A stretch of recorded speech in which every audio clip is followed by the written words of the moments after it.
Arrogant man destroyed a woman's dress thinking she was a party crasher, but the billionaire grandmother arrived just in time.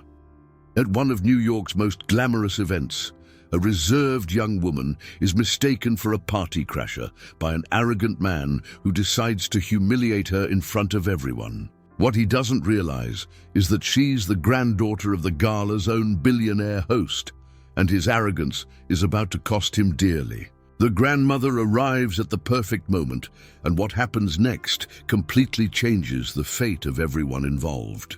Between shame, redemption, and revelation unfolds a story about respect, transformation, and the power of recognizing someone's true worth. An intense, emotional drama filled with justice and unexpected turns, where pride unravels in the face of truth. Subscribe to our channel, hit the like button, and let us know in the comments where you're watching from. The Whitmore Charity Gala was taking place in the heart of Manhattan. Inside the Grand Hall of the Metropolitan Hall, a space surrounded by marble columns and wide windows that reflected the shimmer of the city lights. The event gathered businessmen, politicians, celebrities, and journalists, all eager to be seen under the glass ceiling that hosted one of the most talked-about nights of the social calendar. Yet the one truly keeping everything running smoothly was Claire Whitmore, granddaughter of Eleanor Whitmore, the woman who had turned the family name into a symbol of power and elegance. Unlike most of the guests, Claire wasn't draped in luxury or seeking camera flashes. She preferred to stay in the background, checking details, fixing errors, coordinating everything quietly. Her dress was simple, ivory, lightweight, and unadorned. Her hair, hastily tied up, revealed her neck and the focused expression of someone who had grown used to working behind the scenes. No one would have guessed that the seemingly modest young woman among all that opulence was the Whitmore heiress, and that was exactly how she liked it. Invisible, while everyone else fought to be noticed. Among the guests was Damien Walsh, an investor known for his polished arrogance and love of attention. He moved easily between tables, greeting old business partners, his tailored suit and confident smile perfectly in place. Damien had a habit of reading a room and finding easy targets to elevate his own ego, and that evening, his eyes locked onto the young woman in the simple dress crossing the ballroom, with a clipboard and notes in hand. The lack of jewelry, the plain hairstyle, and her focused demeanor led him to assume, in the cruelest and most automatic way, that she was just an assistant or worse, an uninvited guest trying to blend in with the elite. He watched as she gave quiet instructions to a waiter, adjusted a table's placement, and checked the lighting on the stage. Everything about her was methodical and understated, the exact opposite of the showy extravagance he admired. And that was what provoked him. The idea that someone so simple could move so confidently among the powerful unsettled him. Determined to put this intruder in her place, he approached. Claire was facing away, speaking with one of the sound technicians, when she felt someone behind her.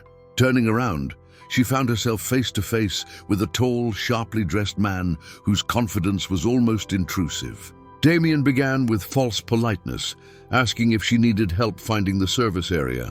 Claire, keeping her composure, replied that everything was under control. He smiled, insisting she show her credential, claiming there had been too many uninvited guests sneaking into events like this. Claire tried to explain that she was part of the organizing team, but he cut her off, declaring that he knew everyone in charge and had never seen her before. People nearby began to notice. His voice grew louder and discomfort rippled through the room. Claire stayed calm, trying to de-escalate the situation, but Damien, craving an audience, stepped closer. What happened next unfolded too fast for anyone to react. He grabbed the fabric of her dress at her waist and with a sharp tug, tore it. The sound of ripping fabric was louder than the music. The entire room froze. Claire stood still, eyes wide, trying to process what had just happened. The light fabric split open, exposing the lining and her embarrassment. Damien dropped the torn piece with a smug expression, expecting laughter or approval that never came. Instead, the faces around him reflected shock, disapproval, and collective shame.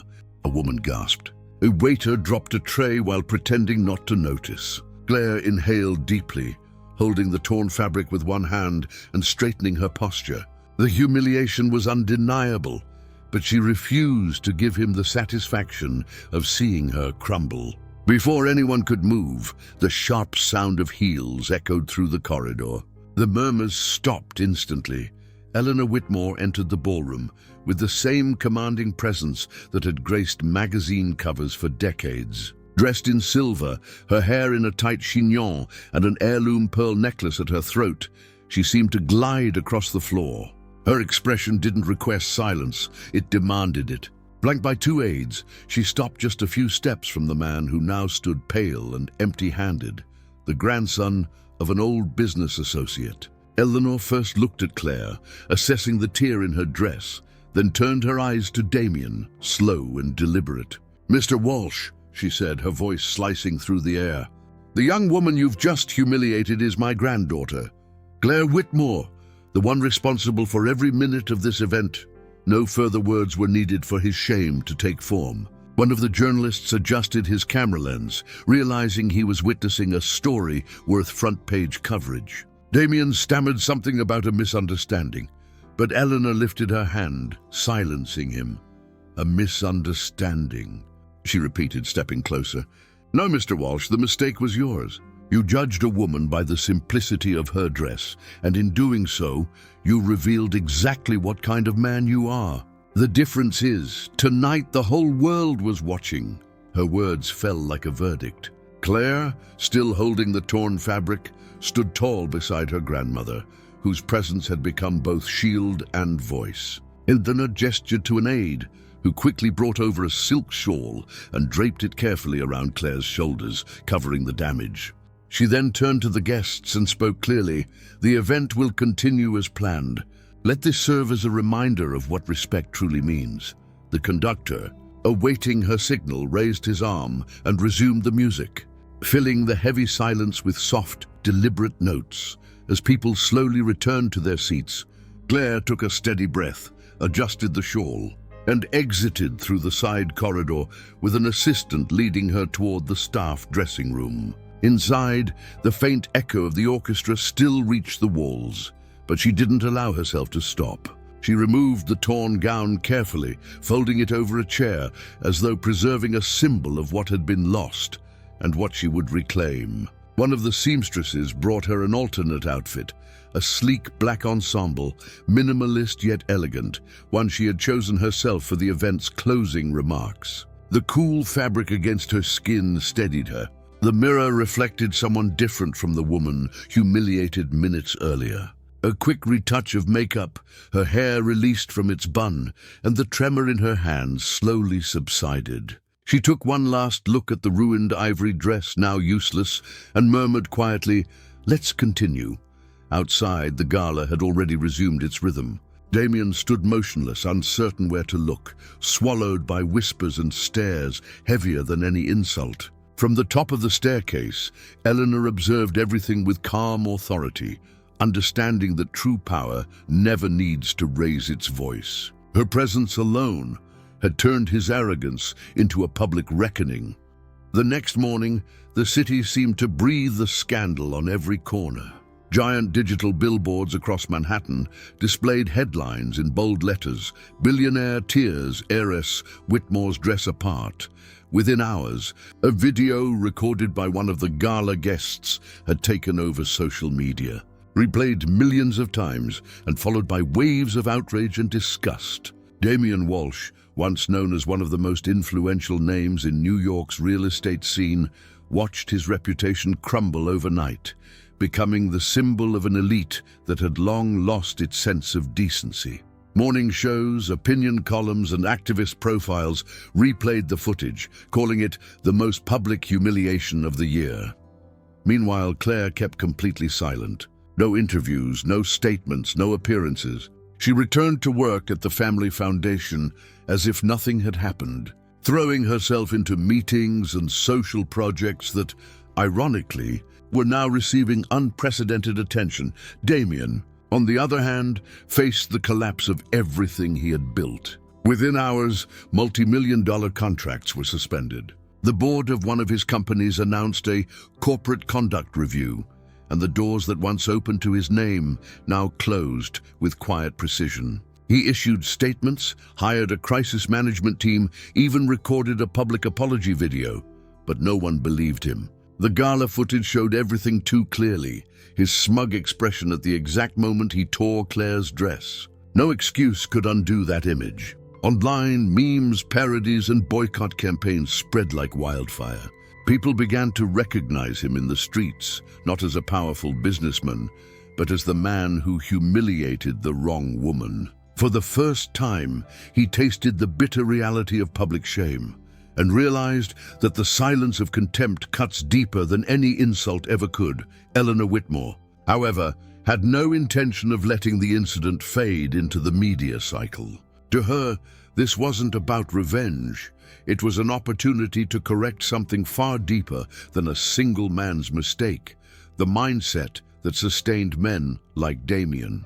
That afternoon, she summoned him to her Park Avenue penthouse, the same apartment where politicians and philanthropists often sought her advice. He arrived tense, expecting a formal reprimand, perhaps an invitation to make a donation in exchange for forgiveness, something he could fix with money. When the assistant showed him into the room, he realized he was alone. Eleanor sat at the head of a marble table, framed by panoramic windows that revealed Manhattan under a gray sky. "Mr. Walsh," she began without greeting, "you didn't just destroy a dress. You destroyed something far greater, the symbol of everything I've spent my life teaching, respect." Damien tried to explain, muttering something about a misunderstanding, but Eleanor silenced him with a single look. "Respect," she continued, "is what separates power from arrogance. And you've confused the two. So now you're going to learn what it costs." He blinked, unsure of what she meant. The billionaire slid an envelope across the table. "Starting Monday," she said, "you'll work as a volunteer for the Whitmore Foundation, directly under Claire's supervision. The project focuses on social inclusion and community development. This isn't symbolic punishment, Mr. Walsh. It's a practical correction." He stared at her, speechless, trying to process the absurdity of it. To work for the woman he had humiliated in front of the world seemed like a cruel sentence. But Eleanor left him no choice. "Refuse," she warned, "and your downfall will be complete. Accept, and you might still have something worth rebuilding." The news spread like wildfire. The Whitmore family's decision became a national headline. Talk shows called it the redemption of Walsh, and panelists debated whether it was justice or humiliation. The public, however, loved the irony. Watching the arrogant businessman serve as a volunteer under the command of the woman he had wronged felt like poetic justice, the kind that rarely happens outside of fiction. Damien was photographed arriving at the Foundation's headquarters, face tense, ignoring cameras and questions. He still believed this would be temporary, that a few weeks of humility would be enough to repair his image. What he didn't know was that the real challenge ahead wasn't about public perception. It was about confronting his own distorted view of the world. When Claire learned of her grandmother's decision, her expression didn't change. She asked no questions, offered no objections. She accepted it as part of her work, but made one thing clear to everyone: this isn't revenge. Here, no one is above anyone else. He's just another volunteer. Still, the tension was palpable. Seeing the man who had humiliated her walk through the Foundation's halls brought an unease she couldn't entirely hide. During the first days, she kept their exchanges professional, short and precise. Damien, out of pride, responded mechanically, unaware that every spreadsheet, every delivery, every small task she assigned him was slowly dismantling the invisible pedestal he had stood on all his life. Eleanor observed everything from a distance, quietly satisfied with how the lesson was unfolding. She knew Claire wasn't driven by resentment, and that was exactly what made the punishment effective. True transformation doesn't come from vengeance. It comes from living alongside what shames us. And if there was one thing Damien needed to learn, it was how to live with his own disgrace. Claire, still wounded but composed, kept her focus on the work, avoiding any sign of bitterness. As weeks went by, the story continued to dominate the headlines. 3 names, Eleanor, Claire, and Damien, became intertwined in a scandal that had long outgrown the gossip columns. It was no longer just about reputation or image. It was about something deeper, the courage to face your reflection, and the choice to become better because of it. The environment Damien found himself in seemed to belong to an entirely different world, far removed from the marble halls and crystal glasses he was used to. The walls of the Whitmore Foundation were plain, covered with photo murals of projects, smiling children, and communities rebuilt through donations. The air smelled of brewed coffee and recycled paper, and the constant hum of printers, mixed with the laughter of volunteers, created an atmosphere that stripped away any trace of formality. He arrived on time, wearing a perfectly tailored suit and a carefully knotted tie, his expression composed. But the outfit felt out of place. Volunteers in simple clothes rushed past him carrying boxes. Some greeted him without recognizing the man from the news. Others didn't bother looking at him at all. Behind a worn wooden desk, Claire typed steadily, eyes fixed on her screen, not even glancing up to acknowledge his presence. The room was cluttered with stacks of reports, old computers, and a large window that let in the morning light, revealing dust floating in the air. Damien stopped at the door, waiting for direction. Without looking at him, she simply pointed toward a pile of boxes and said in a calm, detached tone, "Load those into the van, then come back to check the inventory spreadsheets." The day moved with relentless rhythm. Damien, long accustomed to giving orders, now had to follow them. Sweat ran beneath his collar as he carried heavy bags of supplies to the storage room, his back muscles aching with every trip to the parking lot. The other volunteers worked naturally, moving in sync, chatting easily and paying no attention to his discomfort. When he tried to carry a larger box alone, one of them warned, half joking, that this was a place for teamwork, not competition. The comment stung more than he expected. During his break, he sat on a plastic bench and watched the children playing in the foundation's courtyard, running, laughing, sharing worn-out toys, and there was more dignity in that simple joy than in any gala he'd ever attended. For the first time, the world he had ignored all his life took a tangible shape before him, and he realized there was no way to look away without admitting how long he had lived inside a bubble. Claire remained focused, her composure unshaken. She avoided unnecessary interaction, speaking only when needed, delegating tasks with clarity and precision. Her tone was never hostile, only professional, the kind of firmness that comes from someone too busy to waste time on ego. All day she reviewed reports, coordinated deliveries, and answered emails, her calmness radiating authority without the need to raise her voice. The volunteers respected her instinctively, not because of her last name, but because of her efficiency. Damien noticed this from a distance, still trying to understand how someone who had endured public humiliation could remain so grounded. When one of the vans was late returning from a delivery, he offered to step in and fix the problem. Without even looking at him, she replied, "That won't be necessary. Everyone here does what they're best at."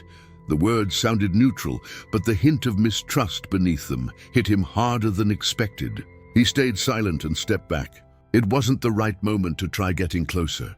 The work seemed endless. Damien spent hours going through old spreadsheets, checking figures, marking inconsistencies, and reorganizing donation boxes. Time passed slowly, and physical exhaustion forced him to confront something new: humility.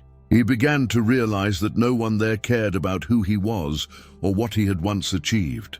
His fortune, his status, his name, none of it mattered inside those walls. He was just another volunteer, bound by the same rules and limitations. When one of the drivers teased him, saying he carried boxes pretty well for a man from the boardroom, Damien laughed for the first time in days. The laugh was short but genuine, perhaps the first sign that something inside him was starting to shift. Still, his pride lingered.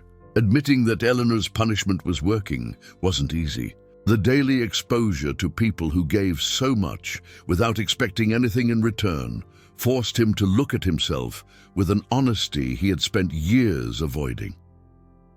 By the time the day ended, the sky outside had already darkened, and the building was slowly emptying out. Damien was heading for the exit when he noticed one light still on in the main office. It was Claire, seated at her desk, typing with one hand while supporting her forehead with the other.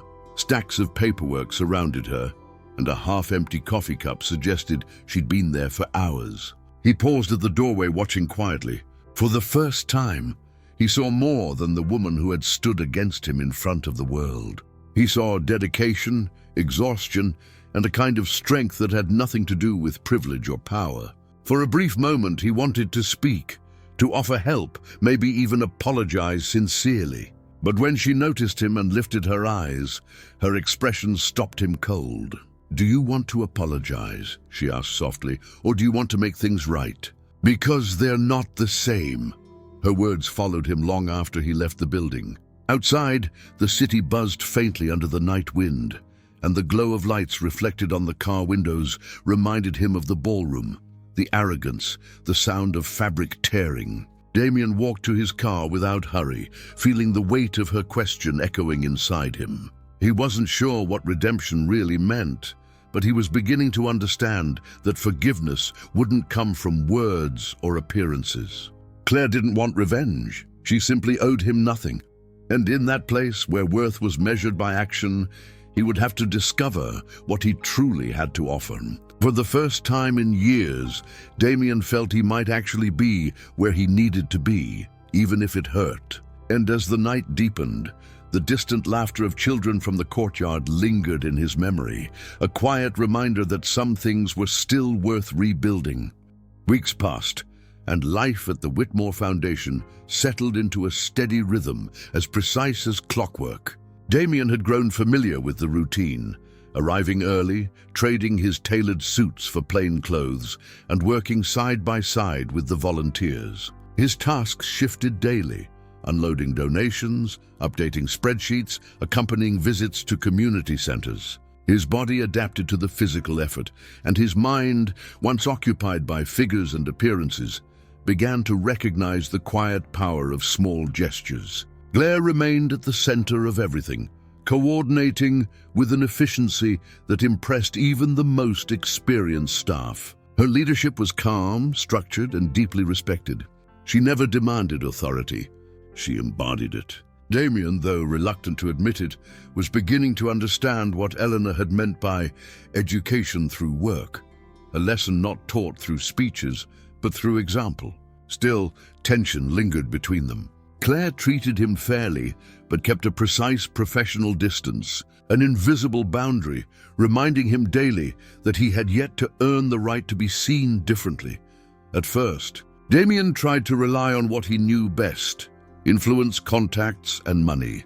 During a meeting about fundraising, he suggested reaching out to his business network to speed up donations. Claire listened quietly, then folded her arms and in front of the entire team said with calm firmness, "Your name doesn't open doors here. It only proves you still need to learn how to knock before entering." The words hit him like a slap, but the room stayed composed. No one laughed, no one interfered. The way she corrected him, measured and unshaken, made it clear that titles and surnames held no power within those walls. Damien said nothing, nodded once, and returned to work. In the following days, similar moments occurred in smaller ways. Every time he tried to assert himself through the prestige he once had, Claire brought him back to reality with simple, direct remarks. The sting of embarrassment slowly gave way to something unfamiliar yet grounding, the realization that, for the first time in years, he was being treated as an equal. His time among the volunteers began to occupy a space he hadn't expected. Between boxes, ledgers, and site visits, Damien encountered stories that humbled him more deeply than criticism ever could. A single mother raising 3 children, a young man working nights to afford college, an elderly retiree volunteering out of gratitude, all of them gave more than he ever had, with so much less. At night, when the building emptied, he often saw them in the courtyard, laughing together, sharing leftovers as if it were a feast. That was when he realized the foundation had something no luxury could buy: purpose. Claire stayed late most evenings, surrounded by files and charts, and sometimes he watched her unnoticed from the doorway. The way she listened to people, the patience in her voice, the strength that didn't rely on dominance, all of it chipped away at the arrogant image he'd built of her. His pride began to bend, quietly, transforming punishment into growth. One afternoon, a group of journalists arrived unannounced to report on one of the Foundation's programs. The lead reporter, chasing headlines, asked provocative questions about the gala scandal, implying that Claire only held her position because of her grandmother's influence. She answered calmly, stating that the Foundation's results spoke for themselves. The reporter pressed harder, trying to elicit emotion. Damien, standing nearby, stepped forward before anyone could stop him. Facing the cameras, he declared that the Foundation only worked because Claire turned promises into action, something he had never managed to do in his own career. His tone was steady, unpolished, and unexpectedly sincere. The words caught everyone off guard. The cameras captured the moment, and Claire instinctively averted her gaze, unwilling to let the moment linger. His gesture didn't erase the past, but it marked the beginning of something different, something she couldn't easily dismiss. After that day, Damien's behavior shifted in ways too subtle for words. He listened more, spoke less, and paid attention to answers rather than the sound of his own voice. He began joining supply deliveries to the poorer districts, helping families face to face, seeing the human impact behind the reports. The physical exhaustion no longer felt like punishment. It brought a strange sense of peace. When Claire saw him working shoulder to shoulder with others, she said nothing. Her glances were brief, measured, quietly assessing whether this change was genuine or strategic. Time proved it wasn't an act. The man who had once humiliated a woman in front of a crowd was beginning to understand what dignity meant, away from the cameras. One evening, as the long workday drew to a close, Claire walked down the empty hallway and found Damien loading the last boxes onto a truck. His face was flushed, his shirt damp with sweat, but his movements were steady and calm. "The report's on my desk," she said. "Review it before you leave." He nodded, a simple gesture, neither defiant nor submissive. That brief exchange said more than a long conversation ever could. There was no forgiveness yet, but no hostility either. Only a quiet balance between someone who had learned to respect and someone who no longer needed to prove herself. As Damien stepped outside and looked back at the lit-up building, he finally understood that Eleanor's punishment had never been about humiliation. It had been an opportunity to reclaim his own humanity. Pride still lived within him, but now it shared space with something far greater, the awareness that not all power comes from wealth, and that true prestige can rise from humility. The grand ballroom of the Belvedere Hotel was packed with journalists, cameras, and high-profile guests. The event had been announced as a press conference to unveil a new partnership between the Whitmore Foundation and a coalition of international companies. Eleanor had orchestrated every detail: the media coverage, the lighting, even the placement of chairs. Anticipation buzzed through the room. Everyone wanted to see Claire Whitmore, the reserved heiress who had turned her family's foundation into a model of transparency and purpose. Since the scandal at the gala, she had become an unwilling symbol of integrity amid an elite often tainted by excess. Damien sat quietly among the volunteers, assuming he was there merely as an observer. He still felt uneasy in rooms with spotlights, avoiding attention ever since his public image had collapsed. When Eleanor entered with Claire at her side, the murmur of voices ceased. Both women walked to the stage, greeting the guests with polite nods. Claire, in a simple blue-gray dress, radiated composure as she took the microphone to open the event. She began by thanking the partner companies and volunteers, speaking about the Foundation's recent progress and the importance of aligning wealth with social responsibility. Her tone was firm but measured.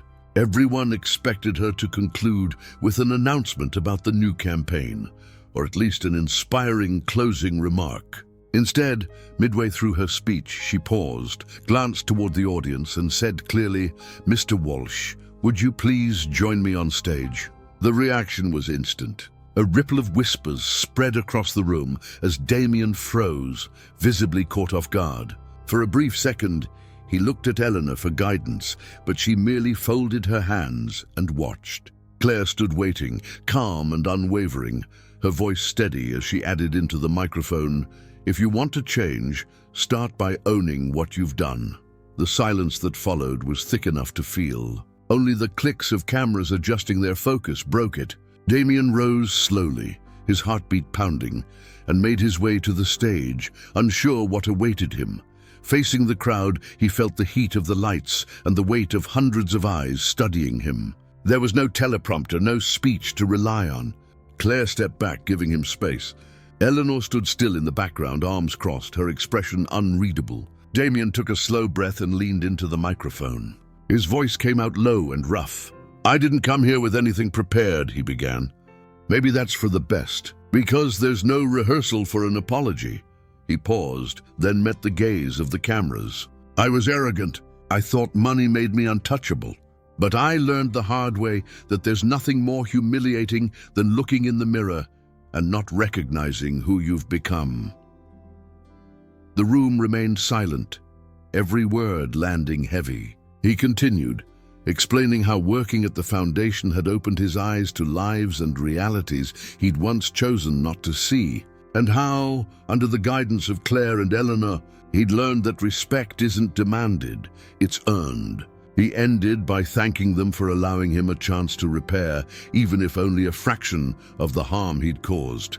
There were no theatrics, no dramatics, just truth. The sincerity in his voice disarmed even the most skeptical reporters. Questions afterward were cautious, almost reverent. Cameras caught Claire's expression from the side of the stage, quiet, reflective, with a hint of restrained pride. The man speaking wasn't the one who had torn her dress to shreds in front of the world. When Damien finished, the applause began softly, then grew into a full wave that filled the ballroom. The video was published within hours, spreading across news outlets and social media. By the next morning, the headlines had shifted tone entirely. The true redemption of Damien Walsh, from scandal to transformation, the foundation that taught a billionaire to listen. The same public that once despised him now watched with cautious respect. Behind the curtain, Eleanor turned to Claire, watching the reporters swarm the stage. "Some people learn through pain," she said calmly. "Others through proximity." "He got both," Claire smiled faintly, saying nothing. She simply observed him surrounded by people who now treated him with genuine respect. No fear, no flattery, just acknowledgement. There was something deeply restorative in that sight. The circle had closed, not with revenge, but with understanding. Damien had paid a steep price, but he finally grasped the worth of what he'd been given. A chance to start over with dignity. His reputation, once in ruins, was slowly being rebuilt on something far sturdier than pride. When the event ended and the crowd began to disperse, Damien waited until Claire was alone, collecting documents and shutting down the equipment. He approached quietly, careful not to disrupt the fragile peace between them. Stopping a few steps away, hands in his pockets, he said softly, "I'll never be able to thank you enough." Claire didn't respond. She looked up at him, her expression calm and composed. There was understanding there, but not forgiveness. After a moment, she gave a small nod, the kind of gesture that closes a chapter without words. Damien understood. If forgiveness was to come, it would come on her time, not his. He left the ballroom feeling lighter than he had in years, aware that, for once, he had said something that truly mattered. Alone on stage, Claire stared at the still-lit microphone and let his final words echo faintly in the air. And for the first time, she felt the past begin to lose its weight. The Whitmore Foundation's annual gala once again lit up Manhattan with its usual grandeur. But this year, the air felt different. The grand hall of the Metropolitan was alive, yet calmer. The lights softer, the crowd less obsessed with appearances and more in tune with the purpose of the evening. The floral arrangements, chosen by Claire herself, shimmered in white and gold, a subtle contrast symbolizing renewal and grace. She had overseen every detail, from the seating to the dinner menu. But what drew everyone's attention that night was the dress she wore. Long, flowing, and understatedly elegant, it was her own design, a recreation of the gown once torn apart in humiliation, now reborn as a symbol of resilience. Along the side, a delicate metallic seam highlighted the repaired section, turning the scar into something worth displaying rather than hiding. When she entered the ballroom, quiet admiration followed her. There was no pity, no morbid curiosity, only respect for the woman who had turned shame into strength. Damien was there too, though far from the spotlight. He had chosen to remain among the operations team, helping quietly with logistics. No cameras followed him anymore. No reporters waited for a statement. Since the press conference months earlier, he had become a steady presence at the foundation, supporting projects behind the scenes, using his connections not for profit, but for purpose. His black suit was simple, neatly tailored, matching the humility that now shaped his manner. He moved through the room, checking details, guiding staff, and greeting acquaintances with genuine courtesy. When his eyes met Claire's across the hall, there was only a brief nod between them, an acknowledgement rather than avoidance. Neither needed words to understand what this night meant. From her table nearby, Eleanor watched with quiet satisfaction. What unfolded before her wasn't revenge or victory, it was transformation, the completion of a lesson planted long ago. The evening unfolded with speeches, music, and the annual presentation of the Foundation's achievements. When the time came for the main address, Claire took the stage. The room stilled. Holding the microphone with calm confidence, she let her gaze travel across the audience. She spoke of progress, of teamwork, and of the courage it takes to see dignity in others before judgment. "What we've built here," she said, "isn't just an institution. It's a reminder that respect is the foundation of any society that hopes to grow." Her voice carried warmth, not performance. The applause that followed was unanimous, the kind that comes from admiration, not obligation. Among the crowd, Damien watched in silence, pride welling in his chest. The woman he had once underestimated now embodied the strength he'd spent his life chasing. In that moment, he finally understood Eleanor's words about power, that true strength isn't about control, but about the ability to inspire. When the ceremony ended and the guests began to mingle again, Damien waited patiently. Claire was surrounded by partners and donors, smiling softly, composed and poised. He stood back until the crowd thinned, then approached her near the stage. In his hands, a small box wrapped in pale paper. "This belongs to you," he said quietly. Claire tilted her head, curious, and opened it. Inside was a fragment of her old gown, cleaned, restored, and framed beneath thin glass. The tear was still visible, deliberately left untouched, surrounded by golden embroidery that turned it into art. She looked up at him, speechless for a moment. The gesture was simple, but it carried every apology he couldn't put into words. Claire's expression softened, and a faint smile formed, not out of pity or irony, but recognition. Across the room, Eleanor observed.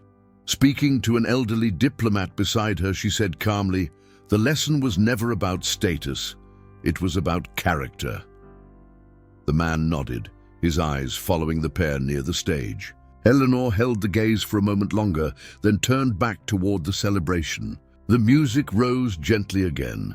Glasses clinked and laughter rippled through the crowd. Damien slipped his hands back into his pockets and stepped away quietly, leaving Claire alone with the frame in her hands. She ran her fingers lightly over the glass before placing it on the main table beside the flowers. The once ruined fabric, now treasured, seemed to glow under the lights, a reminder that even scars can become part of beauty. The night carried on with soft music, laughter, and heartfelt toasts. The Whitmore name now stood not only for wealth, but for humanity. Damien's redemption had become a quiet topic of conversation, not of gossip, but of genuine respect.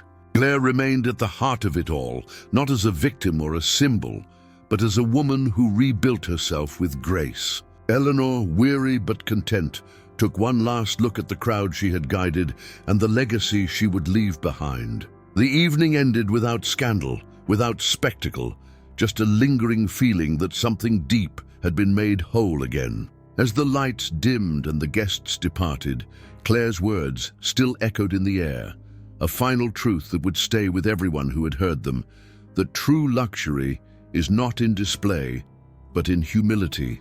And that respect, when born from sincere redemption, can turn even the deepest wounds into legacy. The end.